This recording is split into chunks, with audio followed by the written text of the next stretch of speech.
Hello Taurus, Sun, Moon, Rising, and Venus signs. Kamusta kayo? Sana ba'y nasa mabuti kayong kalagayan. Welcome back po sa Star Tarot. Kung bago kayo dito, welcome din po kayo. Please subscribe, like, share my videos, and leave me a comment po kung nakaresonate kayo. Thank you. So first message ninyo is the Moon. Ayan, sabi dito, importante daw na magtiwala kayo sa inyong intuition, ano? Kasi nga naman, yung intuition, that is the portal, di ba? To divine guidance. Diyan pumapasok, diyan dumadaan, ano, yung ano natin, yung divine guidance, no? Na galing sa universe. At yan ang gagabay sa atin patungo doon sa tamang daan, sa mga bagay na dapat nating unahin, dapat pagkaabalahan, dapat na i-focus, yung ganon. Okay? So, sabi dito, huwag kayong mag-alala. No? Worry is unnecessary. Tsaka, isa pa, yung pag-worry, ano ito negative energy. Yung pag-worry, this is not something na makakatulong, no, sa kahit anumang sitwasyon natin. Walang maitutulong ang pag-worry. Kaya as much as possible, instead na mag-alala kayo, instead na ma-stress kayo over kung ano man ang pinag-aalala ninyo, ialay nyo lang na lang yan sa universe, no? Surrender it to God, and for sure, God will come to the rescue. Okay?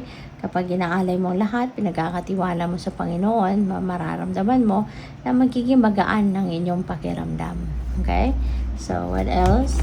We have 10 of Winter. Ayan. So, this is the end of something. No? Kasi 10 represents endings and beginnings. Kaya sa ngayon, meron ditong magtatapos.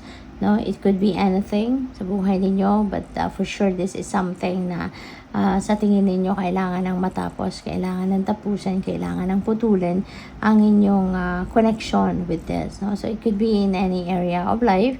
Pwedeng love life ito, pwedeng sa person ninyo, kailangan na ninyo makipaghiwalay, pwedeng ganoon, or pwede rin naman na karera ninyo ito, career path, no? Baka gusto niyo nang magbago ng karera, baka projects ninyo ito, mga ganon. So, depende sa inyong sitwasyon, but you are definitely going to cut something, out, in your life. At pwede rin na yung mga pagbabagong ito, ihahatid ka nito doon sa mas magandang bukas, mas magandang sitwasyon, mas matagumpay, 'di ba?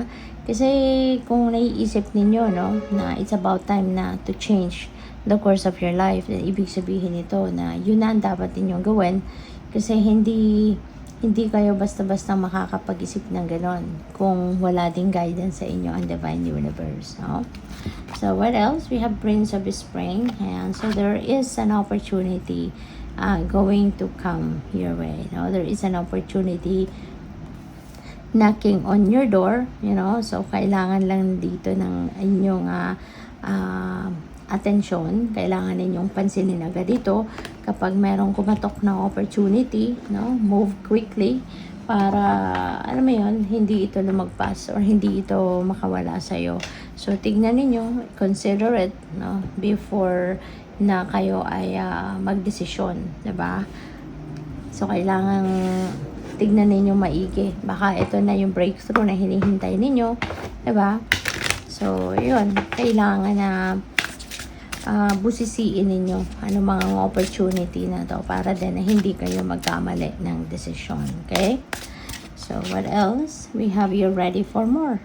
Your career is growing and blossoming. Now is the time to make the changes you have been contemplating. Ayan. So, baka ito na yung pagbabago. 10 of Winter. Ano man itong tatapusin ninyong connection or tatapusin ninyong sitwasyon, that is the end, of something dito na alam ninyong magiging maayos, kapag ginawa ninyo itong pagbabagong ito, siguro you know pretty much na magiging maayos ang inyong sitwasyon. Okay? So, sa ngayon siguro, baka ang iba sa inyo rito kasalukuyang nasa isang karera na talagang maganda, no? Baka nagbo-bloom kayo ngayon, nagbo-blossom kumbaga. At po pwede rin na meron ang iba sa inyong pagbabago sa karera na tatahakin ninyo, and maybe doon kayo magbo-bloom sa bagong career na pinipili ninyo, no? So that is possible.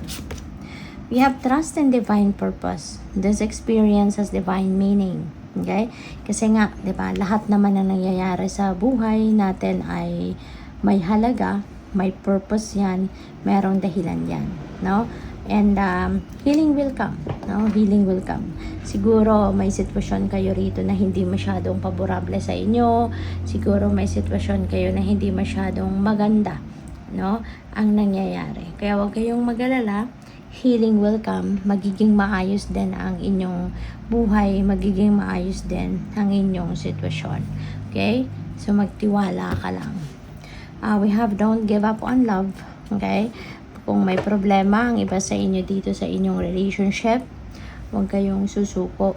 Or siguro, konting problema lang yan, no? At pwede pang maayos. At huwag ninyong isuko, 'di ba? But of course, depende yan sa inyong sitwasyon kasi iba-iba tayo ng kalagayan. But tingnan ninyong maigi ang inyong sitwasyon. Kung kaya pang maayos, then ayusin ninyo. Huwag ninyong i-give up, 'di ba? Don't give up on love. Pero kung sa tingin ninyo hindi na naayos, paulit-ulit na lang, nagiging toxic na ang effect sa inyo mismo, then it's up to you na to decide, 'di ba? Kasi may mga sitwasyon na pwede pang ayusin, may mga sitwasyon na irreparable na kung paulit-ulit na lang ang sama ng loob, paulit-ulit na lang yung pagkakamali na parang nawawalan na kayo ng respeto sa bawat isa, then maybe, 'di ba? At nawawala na yung pagmamahal, 'di ba? Nag-fell out of love na, 'di ba? So nasa sa inyo na 'yon if you are going to try again, 'di ba? Kahit paulit-ulit na lang, or kung tutuldukan mo na, no? But for some of you na sa tingin niyo kaya pa, then don't give up. So we have don't stop. Ayan. So, feeling ko dito, no, pwedeng related din ito dito, no, na siguro, karamihan sa inyo, no, lalo-lalo na doon sa mga nakaka-resonate dito sa mga mensaheng ito, siguro, pwede pang maayos ang inyong sitwasyon. Pwede pang maayos ang kalagayan, no, ng inyong relasyon. So, go for it. Don't stop. Don't give up. Diba? So, ayusin, no, kung pwede pang maayos. Pwede rin na yung don't stop na to, baka sa sitwasyon ninyo sa ibang area of life. Kunyari, sa trabaho ninyo, diba? Baka meron lang kayong konting challenge, may konting problema, you know. So, hindi ibig sabihin na meron kayong challenge na na-experience, give up na din kayo, diba? So, use your own judgment and discernment, no? Kasi kung minor lang naman ang mga problema, 'di ba? Parang hindi naman 'yun enough na dahilan para i-give up mo na siya or para tigilan mo na, hindi ba? Hindi ka na magpapatuloy, hindi ka na magsisikap, 'di ba? Kaya po pwede, no, na yung sitwasyon ninyo, 'di ba? Hindi naman ganoon kabigat yung problema, kaya huwag kayong sumuko, no? Don't stop, continue to stay in the course, okay? At what else? We have reconsider. Ayan. So, siguro, no, kailangan mong, may sitwasyon ka siguro na kailangan mo i-reconsider before you make a decision, a final decision, na i-give up mo na or something. So, kailangan mo muna na tignan, i-reconsider ninyong muli ang inyong sitwasyon, no? Kasi baka pwede pa talagang maayos, you know? So, pag-isipan mo munang mabuti.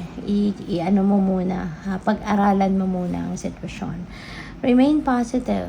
Okay? Huwag kang susuko. Remain positive.